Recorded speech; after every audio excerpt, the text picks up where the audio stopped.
Okay, this is Will Hastings, your local TEI expert in training, and I want to present to you some action steps to really help you out with your SLO. I know that in my first year with the district, the SLO was very confusing, and every year since, it's always felt like kind of a burden. And what I want to do is I want to give you a very clear pathway forward on how to make this nice and easy. So, let's talk about important dates. Right now, as of the shooting, it is September 30th, and tomorrow is October 1st. Essentially, you have about 19 days left to get your SLO completely finished. Your SLO will account for 5 total points or greater than 5% of your entire TEI performance score. So I would encourage you to take this seriously. Where can you find where you're going to submit your SLO? Well, you're going to submit this in Cornerstone.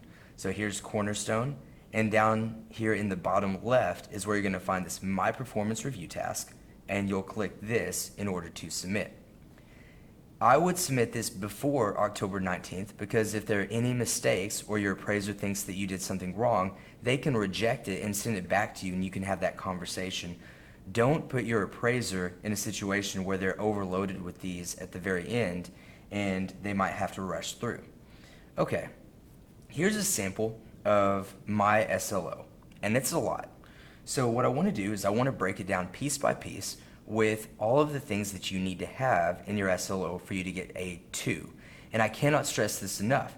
If you don't score a 2 on your SLO pre-assessment, then you will not be eligible for 3 points at the end of the year when you go back and you send in your assessment data. Okay, so to start it off, you want to talk about your student group. Your student group should be approximately 20 to 40% of your roster. I like to go far and above that because this is H. Grady Spruce and we have a fairly high turnover rate. So what I wrote right here, the 2020-2021 SLO will cover 77 of my 163 students, which is 47% from my first, second, and fifth period pre-AP geometry classes. I would also throw in your student demographics, and my demographics here closely mirror what Spruce is. Okay, let's talk about content standards. I have chosen to assess trigonometry, which broadly covers the measure of sides, angles of a right triangle. So give a broad statement of the content you want to cover. And how did I pick this? How did I choose trigonometry, which is essentially TEAC 9A and its applications? Well, I went to My Data Portal, and once you get there, if you go to the top right, you can click your name. And then I look down here, and here is all of my ACP data. And so I went to the fall of 2018, which was my first year in geometry, and I fell flat on my face. This was my worst year of performance ever. And you can kind of see over here that because I'm the red and the yellow is the district.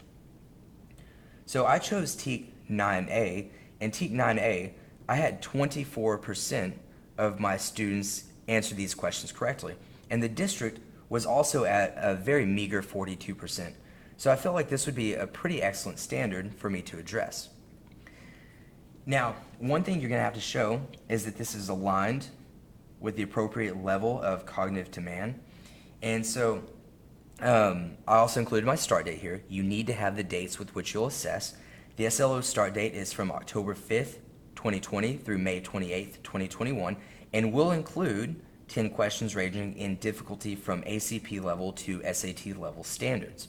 All right, and it's okay, I believe, for you to have a couple of softball questions at the beginning to kind of get the students warmed up. That's okay, but you need to show this range of cognitive level. Moving on, established growth targets are rigorous, and it says attainable, projecting 70% or more of the students meet the target.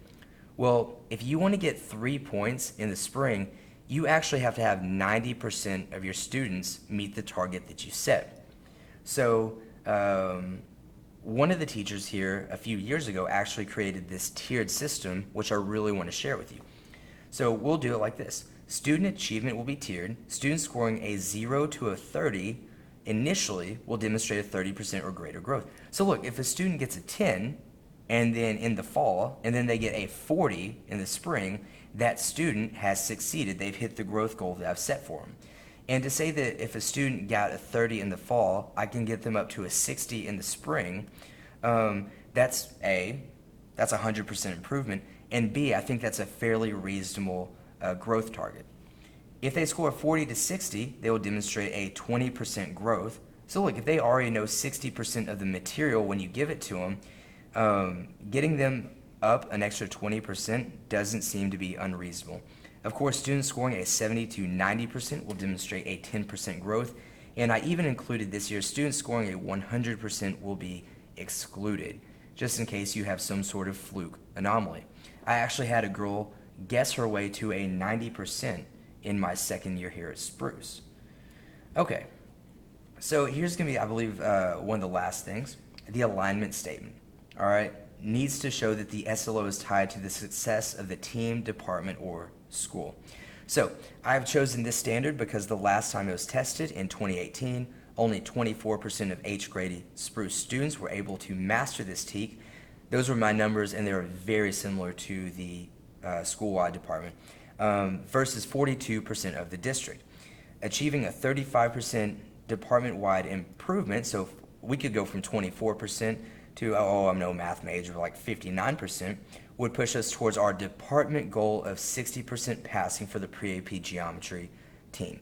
So what I would actually ask you to do, reach out to your either your content leads or your ILT for math, that's Mrs. Hogan, of course you know who yours is, and that person is going to be able to tell you what is the department goal for your ACP passing results or your STAR passing results, and I would tie your SLO goal to that so you can meet this alignment statement requirement. Last thing that I want to talk about is I want you to be fairly strategic. So, and what do I mean by that?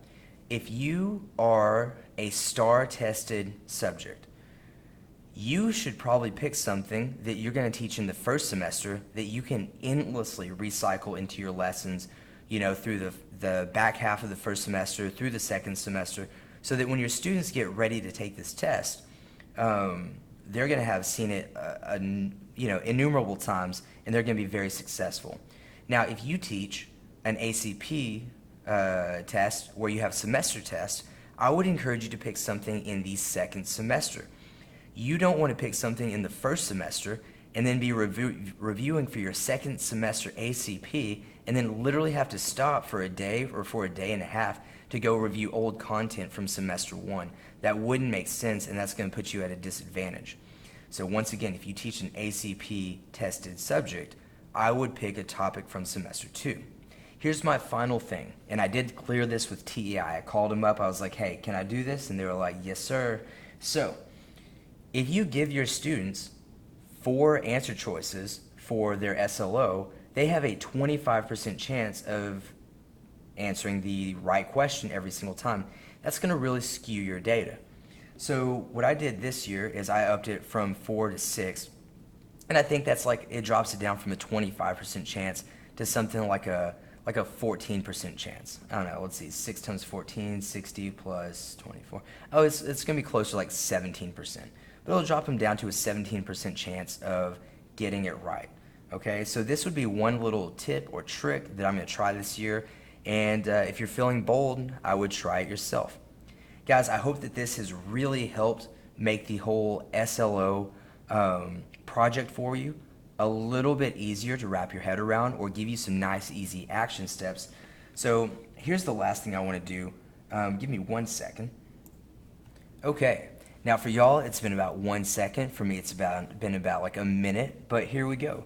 So if you will text this number 81010 and you'll send the message at TEI-HAST, this is actually going to sign you up for my TEI Remind class. And this would be the best way that you can actually contact me. If you do this and you send me a message through the Remind app, I actually get it as a text message. And so even if I can't deal with it in the moment, I can answer any of your questions and I can have them recorded and on file, and then that way I don't ever lose them. So I would highly encourage you, if you have any TEI questions, SLO or otherwise related, please sign up for my TEI Remind class.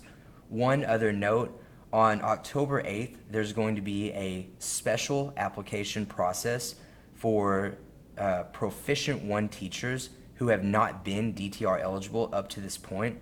And I would highly, highly, highly encourage you, please join my Remind class if you are Proficient 1. I will be shooting a video with more details to follow shortly. Once again, shoot me a message through Remind anytime you have questions about TEI. I want to be a more hands-on, more active TEI expert this year, and I really want to help you out with anything that you need. All right, y'all take care.